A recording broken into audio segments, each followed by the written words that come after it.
Yo, what's good YouTube? It's boardzy, and this is going to be a video discussing why the gaming mouse market is so boring, so dry, and these 5 mice you see lined up right here are a pretty good example why. I have reviewed all of these mice over a year ago, but in the past month or so, I've received updated versions with 3950s, and these are the majority of the new releases I've gotten my hands on. There is, of course, the Skyrox V8, the mouse that's giving the scene some hope. It's really an incredible product, but even that is just more or less an X2H mini clone. It's very hard for me to make a full review, give these a week plus of testing, when it's just the same exact shape I've reviewed before with minor gradual improvements that you would hope a company makes over the course of a year. The Pulsar X2H V3, I recently got my hands on this, and it's just an underwhelming upgrade of the prior X2H. Yes, it has a new sensor.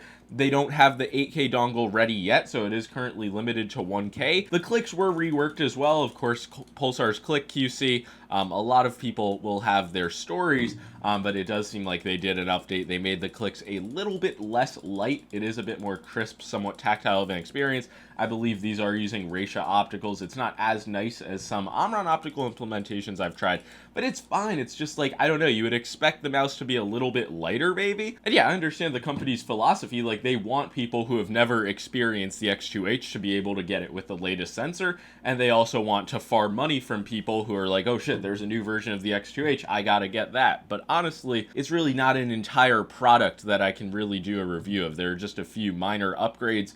The shape is still not something that I'm going to be a fan of, and that's really a problem with a few of these, is I already know how I feel about the shapes, and really if you do a few minor internal changes, it's not going to do much about that. This is the Darmoshark M3 Pro Max, but of course it has a 3950. But yeah, if you are somebody who wants a WL Mouse Beast X Max or an Air 58 style shape at a budget price with 8K 3950, I mean, this is an option. I just really Darmoshark quality has never impressed me in the long run, but I haven't given this mouse a lot of testing because, I mean, as a reviewer getting a ton of products, you got to pick and choose, and I'm not choosing a lot of these, evidently.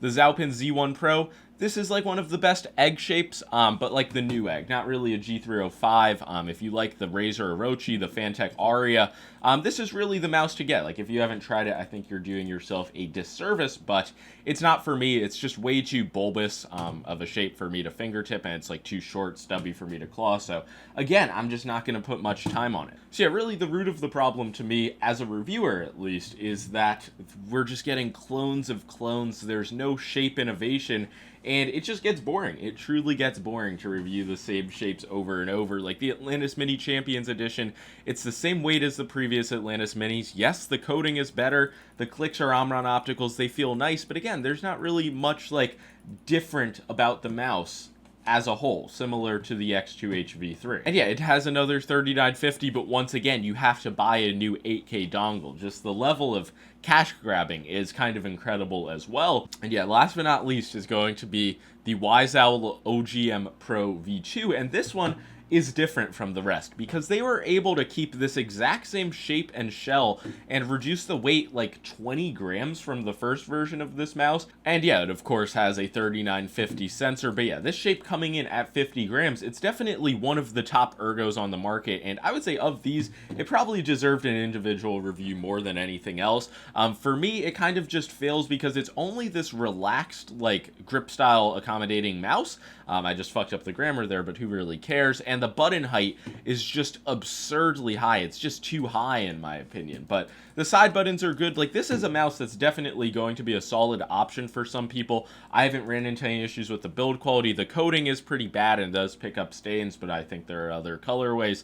The click quality, pretty solid as well. So the OGM Pro V2, I would say this is easily the most interesting release out of this bunch of mice that I just quickly glossed over because, again, it's there's just really not too much to say. I feel I'm at my best as a reviewer when there's actually innovation, stuff that I'm passionate about, and that is what the mouse scene has kind of been missing. So yeah, that's really why I find the refresh heavy state of the market, just nothing new really being added besides the 3950 sensor. And of course, yeah, you want top of the line specs, but maybe give us some other changes along with it. But yeah, maybe a G Pro Superlight Dex will release tomorrow, and we will actually have an interesting top tier mouse. But yeah, that's gonna be all. Like and sub if you enjoyed, and peace.